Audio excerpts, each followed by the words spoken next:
Hi, welcome to Tech Tricks tutorial. Today I'm going to show you how to get subscription on Midjourney.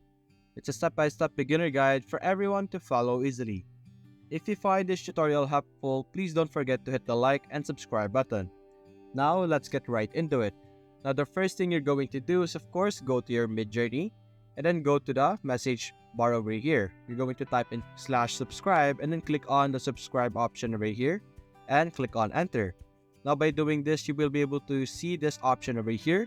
Click on open subscription message, click on yep, and then you will be redirected to the plans of Midjourney.